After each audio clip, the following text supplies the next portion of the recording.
Good morning, everyone. Ngal be kontongal to lanal kontongal la albebe dawo da dorong amba fulale komin ko Sahel Network TV and to la mutaran dorong al program o mi yalan komin kon kana fale every day from Monday to Friday the morning show bi fanang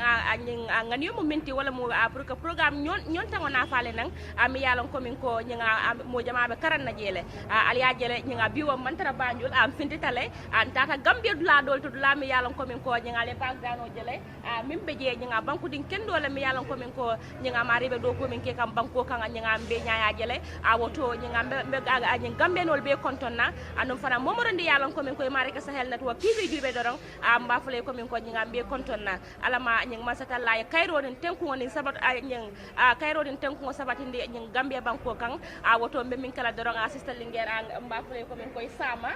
tay mom dafa melni Saudi Arabia nga dem mané Saudi nga dem tay waye nga sa sanse bi rafet na hanga jekk na hanga I like the way you dress. I definitely love it. Good morning. Thank you, sweetheart. Asalaamaaleykum mbokki àddina wërngal képp ñu ngi leen di nuyu di leen ziar ndokkeel leen ñaanal leen yàlla bu baax di ko sàkku ci yéen di jiital suma nuyoo ci ki nga xamante ne moom laa bokkal plateau bi di Black Queen di lady herself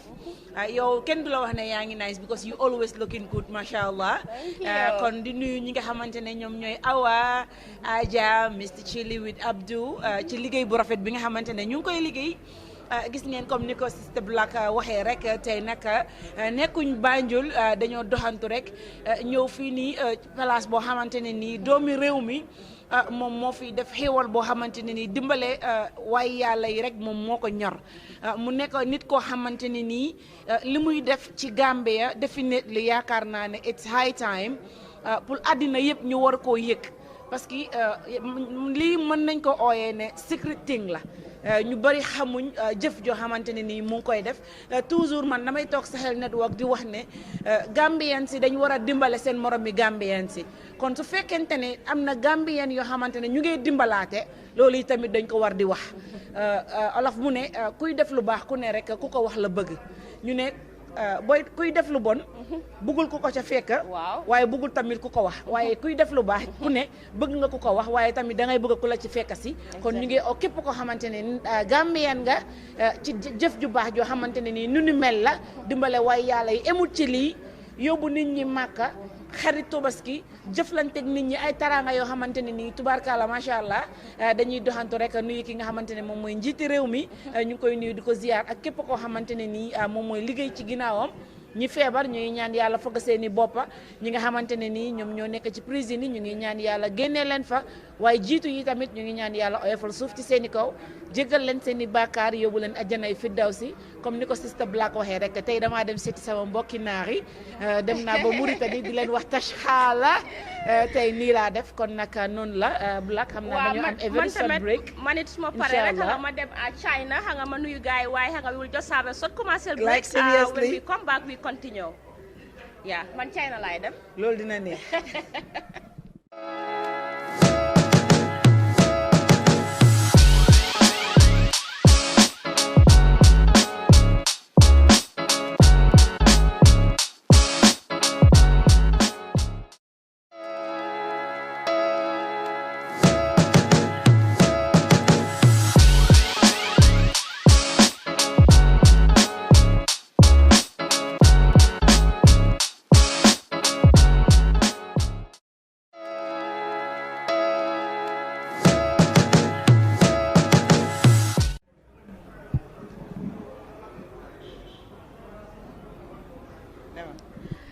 Sahel Network TV len dorong alla mo len so programme o nya bi fana nga luntan kuma basoto luntan mi yalan ko min ko anyang banku dingoleng banku do kulaleng anum fana nya atela mo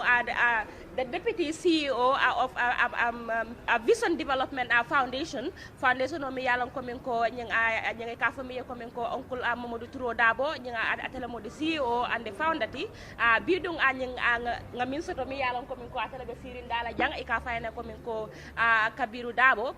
watele mo the the deputy CEO ti nabe kacha kuma ba sotla mi yalan ko min ko abe dending anyang ila foundation wala anim fanan nying Gambia banko kan bayri ngantol mu Gambia no lati woto nyinga Gambia la nyatota anim probable mi yalan ko min ko be Gambia banko kan andung we need to talk about them nying mbo kacha nyin na felale nan janne andum fanan ambe luntan do fanan sotla mi yalan ko min ko nying am nabe nying kacha kuma ba sotla baring be min kala doron bayring nying Kabiru Dabo nying atala be siri njangin temben doron be min kala doron assistant lingera sun ganan gol muy the CEO of Vision Development Foundation. You are welcome on behalf of Sahel Network TV. We are saying you are welcome. Sister Lengera. Asalaamaaleykum àddina comme niñ koy defee toujours rek gis ngeen tey gan gu tedd gi nga xamante ne nii moom lañ am ci suñu boor fii nii di Kabir Dabo deputy CEO of this foundation mu nekk nit koo xamante ne nii yaakaar naa lépp loo xamante ne nii Uncle Tolo mën nañu ko wax rek mën nañ koo déggee ci làmmiñam tey naka moom lañ am fii ci plateau bi duñ def lu may jox ko micro bi mu nuyu àddina waaye tamit nuyu waa Sahel Network su paree rek ñu daal di tàmbale ci li nga xamante ne nii moom mooy programme bi. waaw jërëjëf Ndella jërëjëf my sister seen teewaay bi fii am na solo Allah bengo jang ay nafa ba sotom ni me VDF long yes Sahel long if you know the connection you know we've been together for a very very long time. Okay. Sahel and VDF are partners in development. We've been partners for a very long time and yen si luñ nekk rek da ngeen fa dee nekk. waaw di leen ne waaw tey nag dañ ñëw ci second round bu ñu am pour joxe sukuri ndogu ak maalo ci weeri koor bi every weeri koor li aada la ci VDF Vision Development Foundation te kenn du ko dee finance sponsor ku dut suñ founder bi mooy Mamadou Touro Dabo mooy make sure ne every Ramadan from every section of the country mooy police yi gendarme yi mooy civilian yi anybody ñu nekk ci lopitaan yi madrasa yi nañ make sure ñu am sukur ñeneen am maalo ak ñeneen ñi am leneen lu ci tegu kon mbaa fu la ñaamee dorong aadolom VDF kana sunkaro ka sukuro di ka maano di policeol la sojarol la doctorol nosol schoolol everybody so to ñako ala and yes and this time around ñinam the second time ti mbake la ñing sunkaro kono na first one okela alnata and this is the second one and we hope to do another one before Ramadan finishes. wo buku baka walti mi yalon ko min ko nyanga kuma yata bakele anyanga bari mbe ya jela ko min ko anyanga nyingi defa nga yafa nyamin the first time biral yake Sahel Network TV natale andum fanang anyang the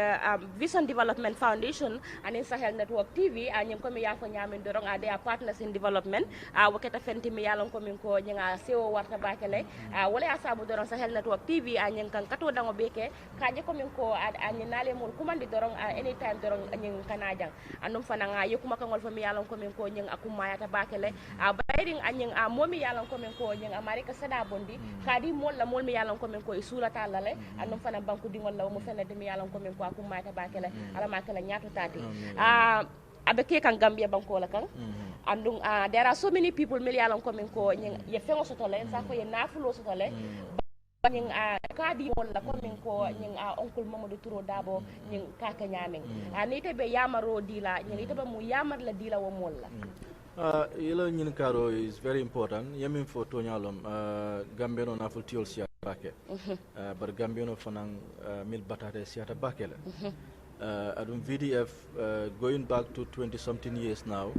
ñimu adult every year Christmas time every scholarship will be dila comme aliya fo nyama la introduction auto scholarship ning makatal ning ku jamal bekela in times on tafanang it was difficult pour ikad diro ke jang Gambia in the open because maybe masakunda mi menu jang ila kol buka sone ya bake but VDF ka try nung katra at the front since day one the challenges all benu je bar sign challenges all bantale sign kan semi advice Gambian la drong let's come out and help Gambians because Gambians are suffering ibukalo foni bota Banjul ni Sarakunda bala domading ikajele Gambian to have the daily essential means is a problem so we can encourage a lot of other Gambians to come and join the VDF and other philanthropy sol milbe nyinkera ka diro ke and not to kana juti be fen dila fen abbe bulu yaaje ko isa dino gambino la just give it out kato ete be juti la fenna na tata dola bungo kono o mo sanolti so we can always encourage the other people who have enough to give back to society. Yes. Sister Linguère moom daal abu waxoon fii leneen si biir waxam bi mu ne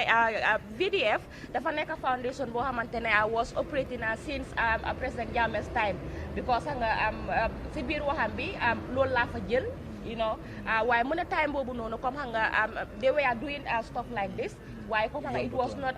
publicly because time boobu noonu you are limited when you are doing certain things because if not xam nga dañ dee toog ñu feel ne comme xam nga maybe you are doing something that you supposed not to do wala yaa ngi try xam nga pour muur xam nga leneen loo xamante ne ñoom xam nga loolu lañ ne war a def you know just for your name to be mentioned you know waaye xam nga gone are those days what do you have to say about that?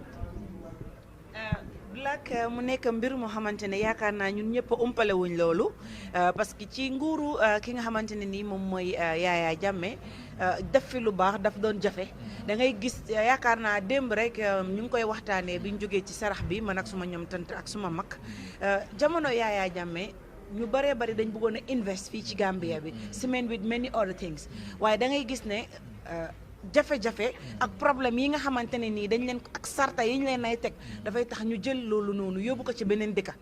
tey mu jural ñu jafe-jafe yu bëree bëri ñu ngi nii fi mu nekk ciment dafa manqué Gambia dañ am pour dem jëli ko Sénégal indi ko fii si réew mi te loolu yëpp ki nga xamante ne moom mooy Yaya Jammeh moom moo ñu ko teg te mënoon naa bañ a ñàkka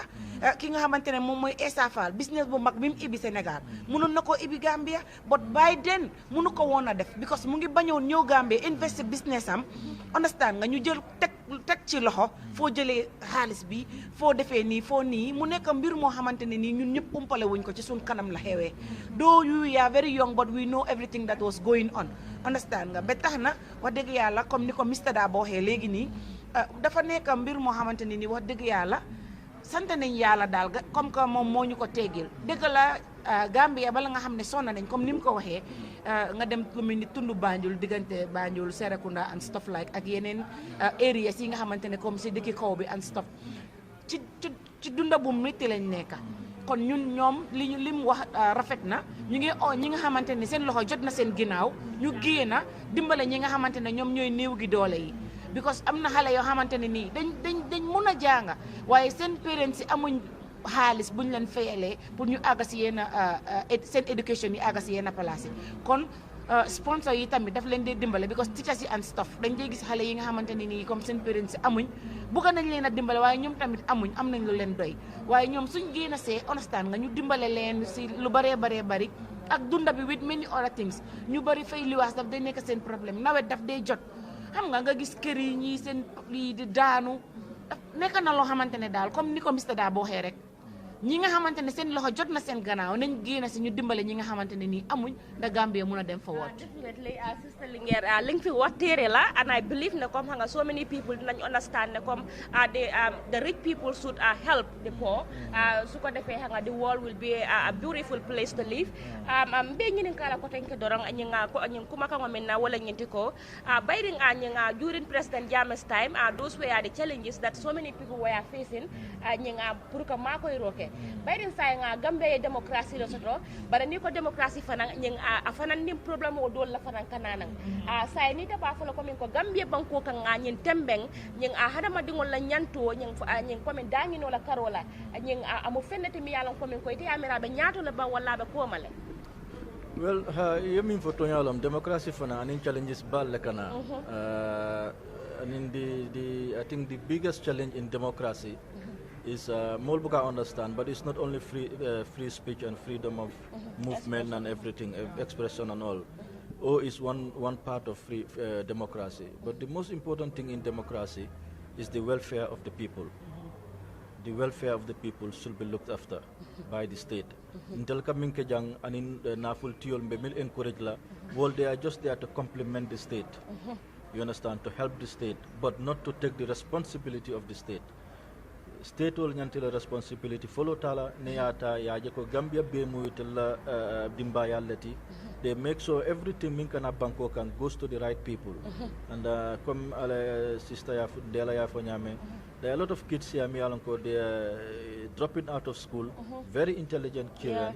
they should not be out of school well they should be going to school they should be furthering their education so when we say democracy it starts from those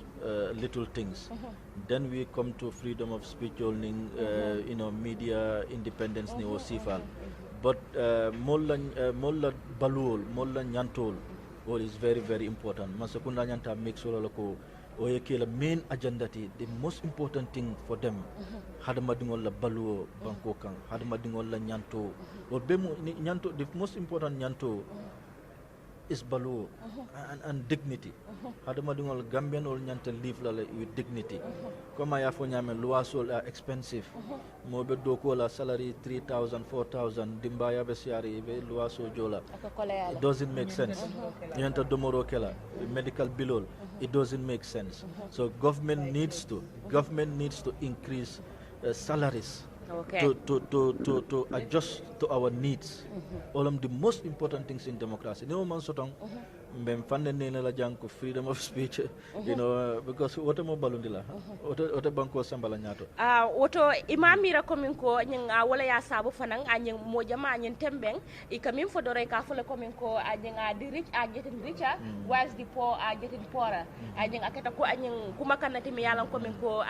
tenenta nga mo enten wala ka kuya because anyin amanya na tala wonyama bari nga ni Gambia banko jube nyin tembenna nyin wala be kering fankamal be fankama yakan ne nyin fuarol be gana fuare yakan nga information o do jele mi yalan ko min ko be dendin na minister la nyin bire kenol dila ye kenol dila nyin ayatara nyin wo kenol sa use no like for the citizens mi yalan ko min ko civil servant on lemu andi ko luwasil le jom mi yalan ko min ko Gambia sarari mo fennati mi yalan ko min ko ama wasi sa ko ite ni tala ni moto man treta bulo ko ne ka paso la jo every day e kata do ko la woto mo fennati ita ma mira ko min ko na nyaton kol fana mo mollati mi yalan ko min ko ye ba Gambia banko ko le andi bakale ni comme na fa ñamen do imam mol la ñanto dila imam mol la ñanto dila atol because ni baljela for example teacher mi Adama Baro Karandi Muslim High School wara teacher mi Bakari Baji Karandi from the school he went to or teacher he can teach for 20 years and he will not afford a piece of land ata afford lo no he cannot build a school but I mean Karandi niwo jita high school at that I lokita a degree sort of or whatever I lokita I get politician what yake minister ti drong he has 10 pieces of land and all the stuff or is corruption. You cannot say it any nicer. It's blatant corruption and natara masakunda katawa nyale we will suffer because the people that we need to respect in society are the teachers, the nurses, the doctors, the servicemen. These people are sacrificing their lives for us. Yeah, for the nation. For the nation. So Niwaketa, we need to look after them. Not only the politicians, but politicians you don't need. You already have enough. Your salaries are very good. You don't need a free piece of land. You don't need 3-4 cars in your houses. You don't need all those things. So come here for Nyamen, that's a big mistake. I think they need to return all those lands back to the government. And government ya jube ko tija sol ni no sol ni fonkol min sulatala they give it to them. Neo manke one they are committing crimes against the Gambian people. Number two, they are inciting people to hate them, which is not good because Ilama Sakuna used to love them rather than hating them. Yes. Definitely Sahel Network TV lan dorong alla morning so programme mi yalan kana fale every day from Monday to Friday al be nyaajele nyinga luntam kuma ba min soto jannabe kacha min soto kan but we will just have a short commercial break woto nyinga kacha nyimbe diare nan sa continue dorong sister Linger definitely ñu nekk di wax bo xamantene dafa important torop because Gambia lañ wax and ñun ñep xam nañ ne there are so many problems yi nga xamantene ko nga mu ngi xew Gambia fu mu tollu ni lolu motax nga man laaj ko that question because ñun ñëpp xam nañ ne comme suñ xoolee si various social media platform ne comme xam nga we had the information we've seen the information that ne comme xam nga lands are given to some ministers in this country xam nga li nga xamante ne comme xam nga warta so loolu mu nekkoon loo xamante ne mu ne moom tamit xam nga dafa feel ne dafa nekk loo xamante ne xam nga jëf ju bon la corruption la when the poor are suffering and those who should be there to support them are doing things like that. So those kind of things should actually end in the Gambia. Black Queen. Okay, I might say they deserve it. One. But in the other way around, su fekkente ne mel nañ la loolu te yow leer na ne am nga kër goo dëkka ak sa njaboot nga gestu néew gi doole yi because ñiñ may lanti du benn nit du ñaar du ñetta understand nga bu baax waram seyin da ngay gestu yow tamit ñi nga xamante ne amuñu yow ñoom ci seen boppa bala ñuy jël lanti di ko delluwaat government ñoom mën nañ koo def charity from their hearts. I don't know if you guys are getting what I'm saying. Teachers yi la jàngal doo mun a wax ne ñi la jàngal from nursery ba high school kenn ci ñoom amu ci kër but di nga ci gis koo xamante ne nii moom moo gën a sonn ak famille nga ekkati benn kër nga jox ko nga demaat seet keneen ci sa famille koo xamante ne dëgg-dëgg kii deserve na am kër ak famille nga jox ko beneen keneen def noonu the problem is we are not helping each other. Loolu moo nekk dëgg bi lu ñuy bëgg rek mooy man am naa ñetti kër am naa ñeneenti kër suma account lii moo fa nekk te du dëgg du yoon yow nga denca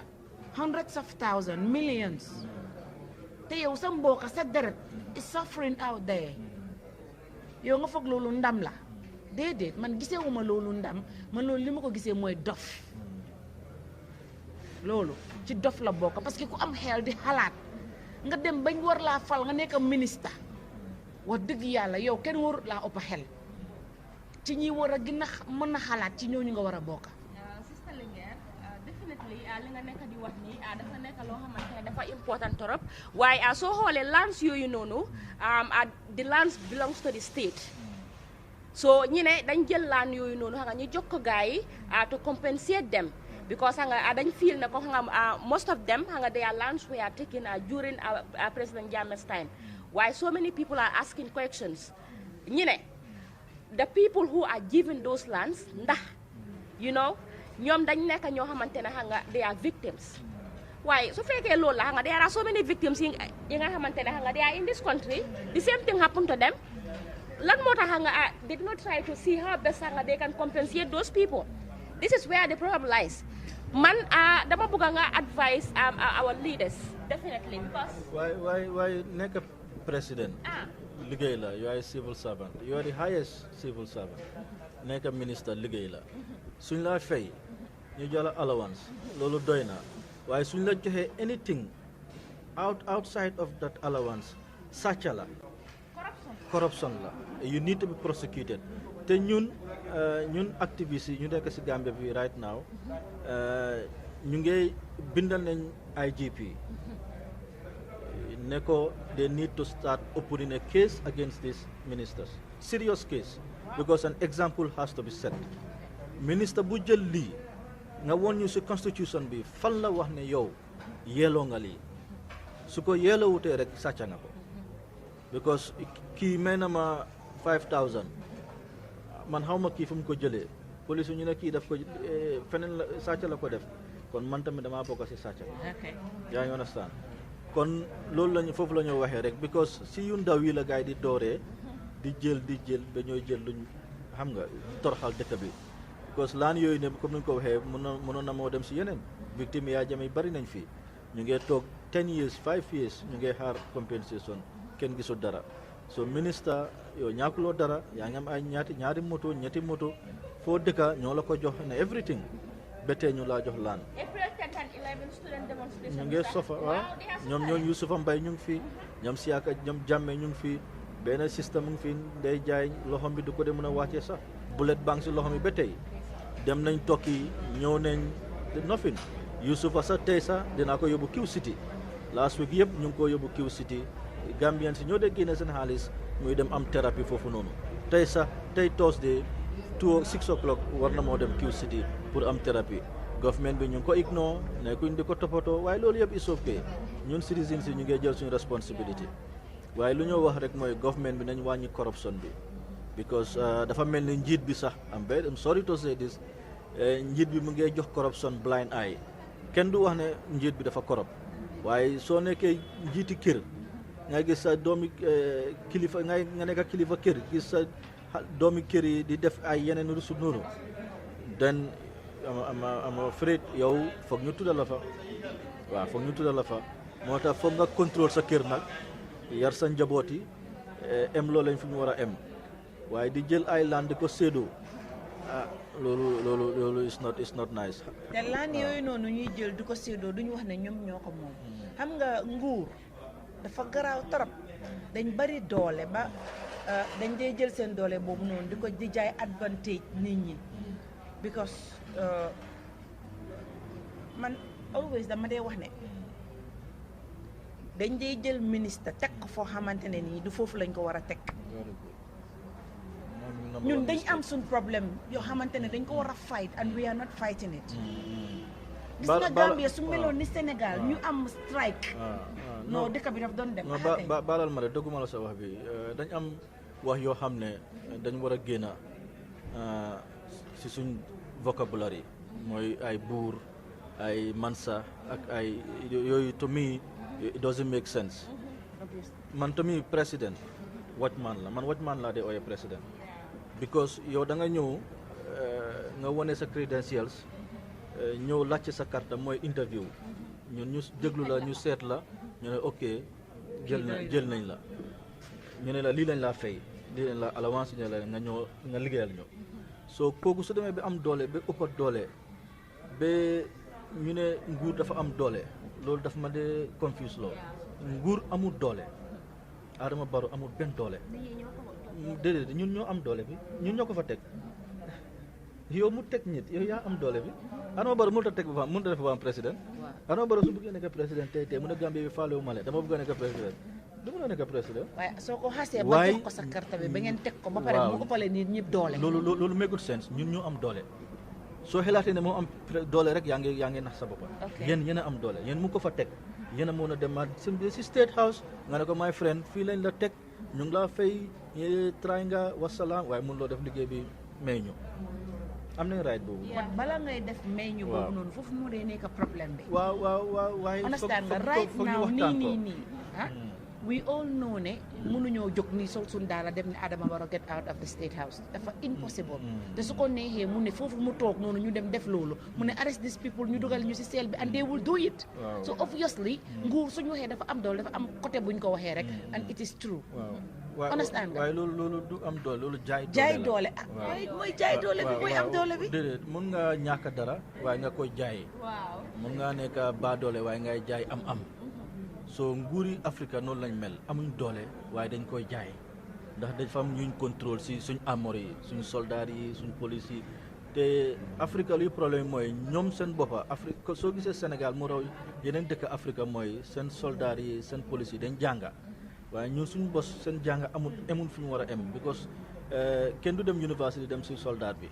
ñu dee drop out primary 5 primary 6 ñu bari ñoo dee dem foofu noonu soo ñooñu ku leen a fay su leen ne def leen lii dañ koo def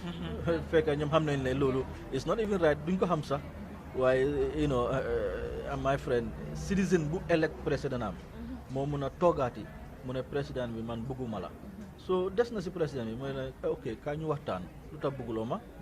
lii ak lii la ok dinaa change may la ma time ñu may ko time waaye président bi suñ ko ne bëgguñ la mu ne dafa by force loolu du mun a dem definitely ñun ñëpp xam nañ ne April 9 Gambian si xam nga dañ demoon si pool bi pour sànni karta to elect their National Assembly members loolu daal xam nga mu nekkoon décision boo xamante ne every Gambian have the right xam nga pour sànni carte pour mu elect koo xamante ne kooku xam nga moo koy represent si National Assembly bi for the next 5 years. That was done successfully and the Gambian people decided. Why constitution bi moom may president bi the right pour mu nominate 5 other people. Waaye loolu daal nomination boobu noonu mu nekkoon loo xamante ne so many people are not happy about it because dañ feel ne am na certain group yi nga xamante ne comme xam nga they should not be neglected. Waaye xam nga ñoom dañ gis ne comme xam nga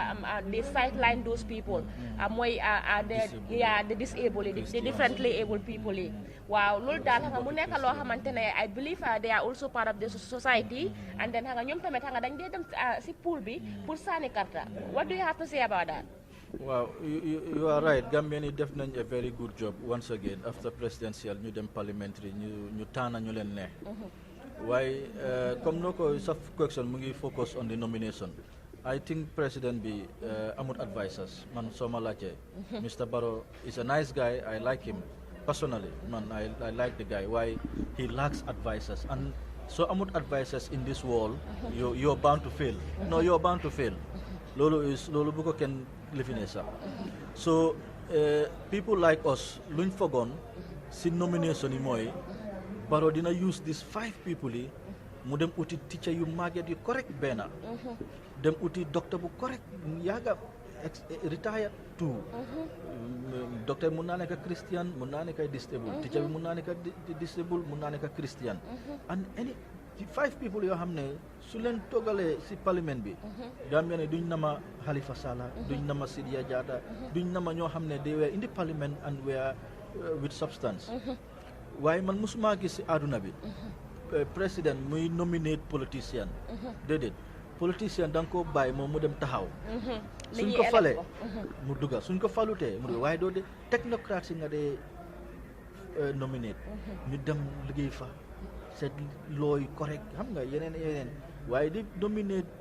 politician was a mistake and the worst mistake waaye politician boo xam ne taxaw na ñiti ñu ne ko bugguñ la yow nga dellu président ngay taana kooku noonu I think loolu yëfi cuune la loolu I'm very sorry Mr. President waaye loolu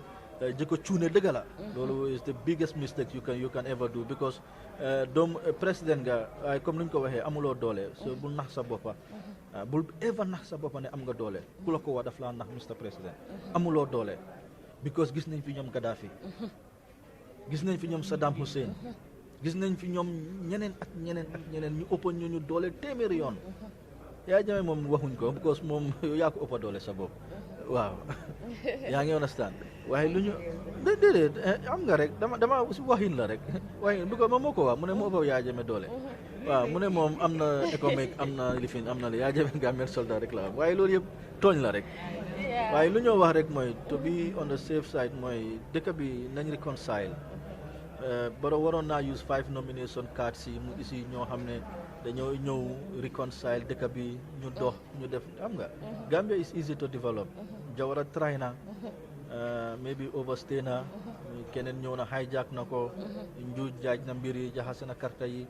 am nañ new freedom nañ try de we are still not late man I still have hope in the Gambia waaye nu ñoo demee I'm sorry nekkul di joxe good signs. Definitely, the way we are working is not something encouraging. It's not a good sign for the Republic of the Gambia. We will have a short commercial break and we'll be right back.